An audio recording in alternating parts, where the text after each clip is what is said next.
Hello you wonderful YouTubers, welcome to my channel. You find me, we've just left a pub in Andover. For the life of me I can't remember its name, I'll put it up on the screen.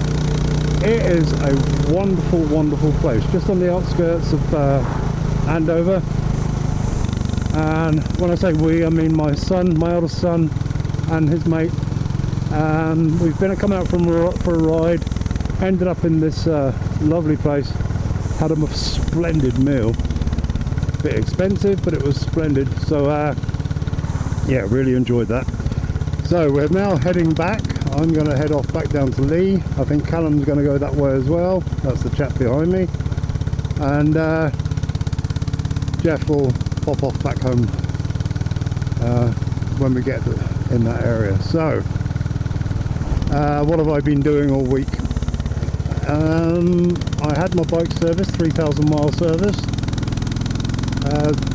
Not a lot of difference, it does seem to run a little bit smoother, acceleration is brilliant, and I had to have a new chain put on, the one that came with it.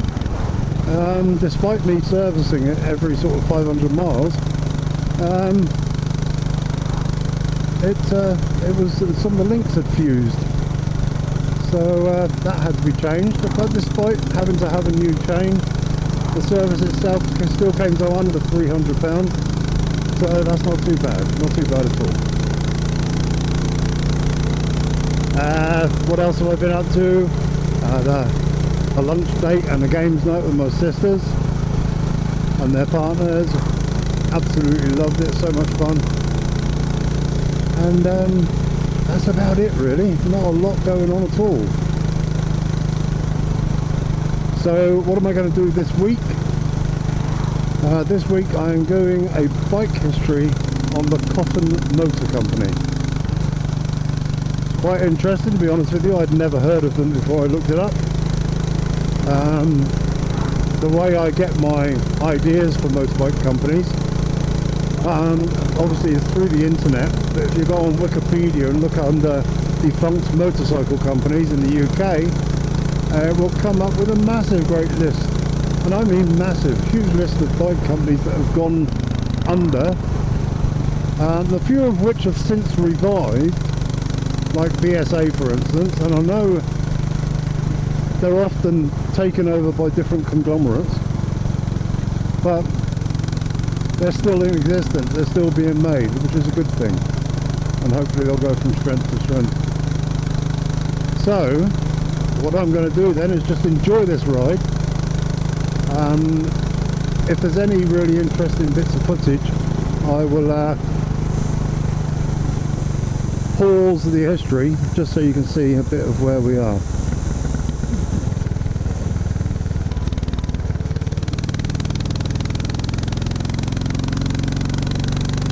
Now we're blessed around this area, which is on my way back through Winchester, very famous for its Roman roads, which are very straight and very long, and especially the closer you get to Winchester.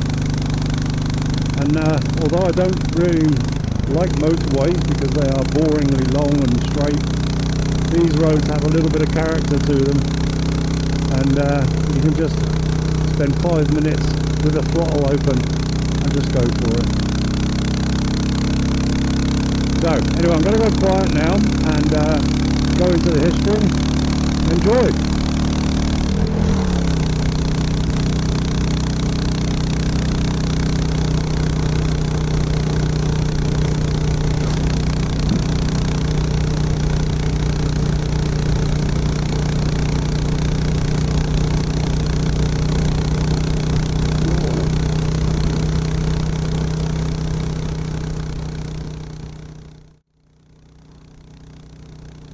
This week's motorbike company is the Cotton Motor Company, which was a British motorcycle manufacturer based in Bristol Road in Gloucester, and was founded by Frank Willoughby Cotton in 1918.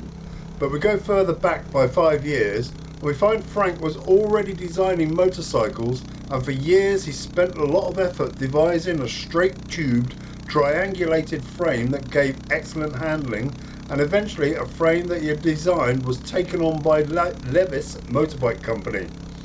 Francis was a trained lawyer, so was able to prevent a design copy.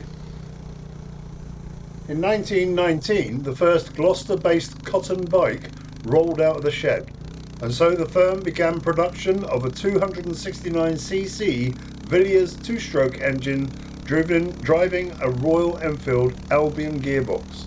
In 1922, Cotton entered 3 machines for a junior TT, and an unknown young Irishman by the name of Stanley Woods rode his Cotton to an impressive 5th place, despite a number of alarming mishaps during the race, including both machine and rider catching fire during refueling. Woods then rode again for Cotton in 1923, and he scored his first of 10 victories, despite being only 19 years old. Cotton had proved that very good in road holding and cornering qualities of his bike.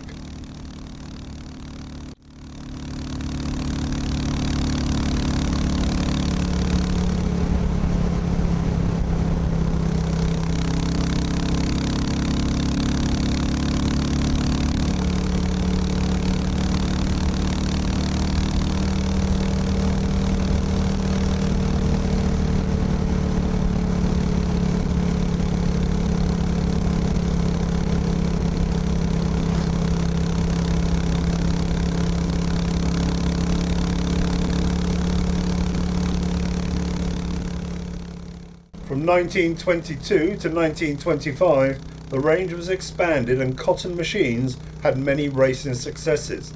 In 1930, a saddle tank had been added to the range of models, remaining extensive with engines from Villiers, Blackburn, Jap and Sturmey Archer.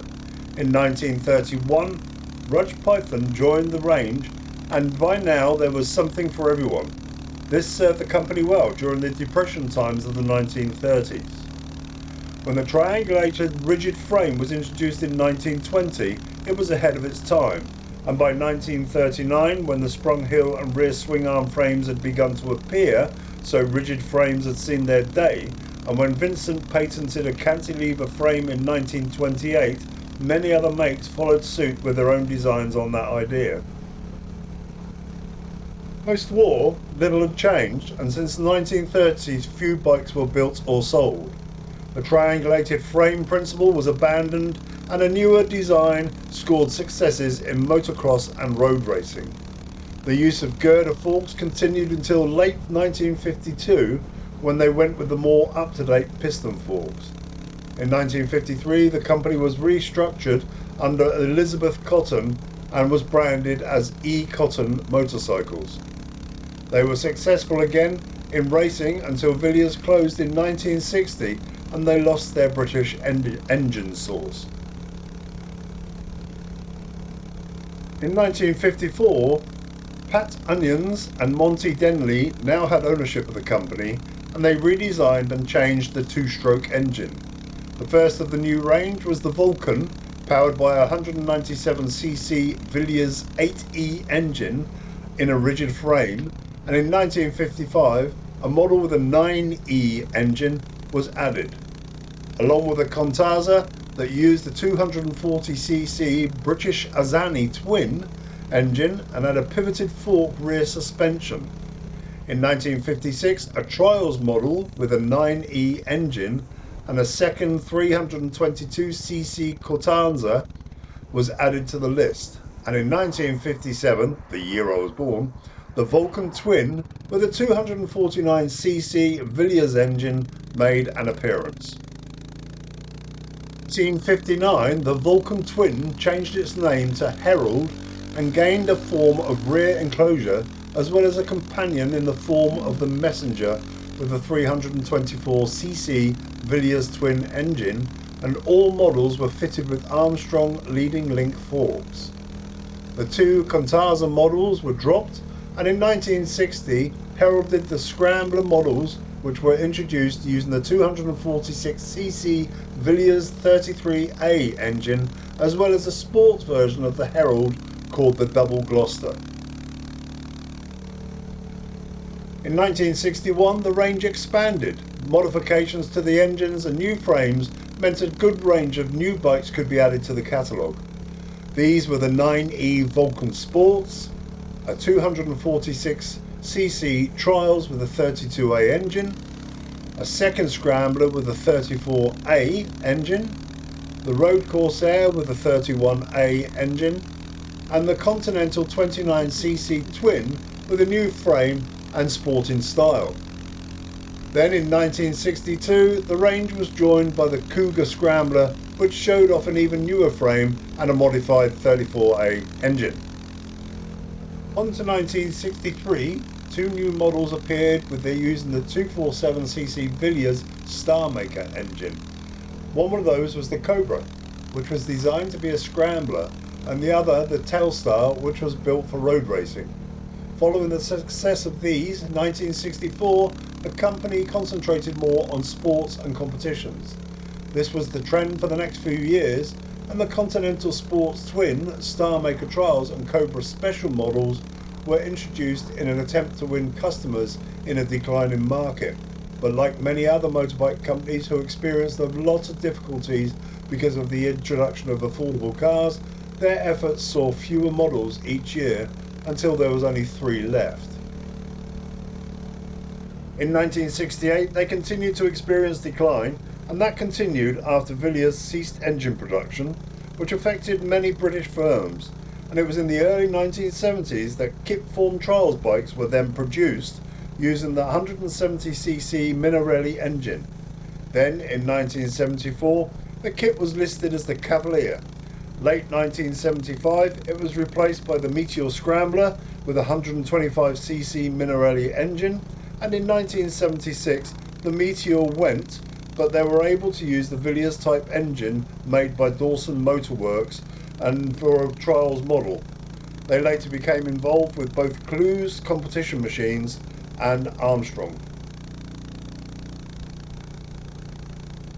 In 1979 the Cotton ECM Road Racer emerged with a 250cc tandem twin 2-stroke Rotax engine in a monoshock frame with Marzocchi forks, that's easy for me to say, Brembo brakes and Dynamag wheels. With it came a motocross models of 125cc, 250cc and a 400cc sizes. But these quickly became Armstrong models and consequently brought the Cotton name to an end. In 1991, Fluff Brown revived the Cotton name, and since then replicas of the 60s bikes have been built by AJS Motorcycles of Hampshire.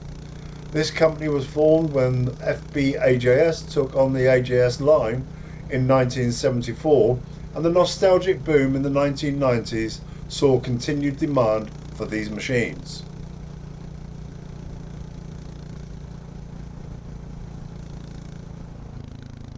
I'm afraid that's it for the Cotton Motor Company history. I'm sorry I couldn't find any more photos, trust me, it wasn't for the lack of trying. All the same, I hope you learnt something and found it interesting.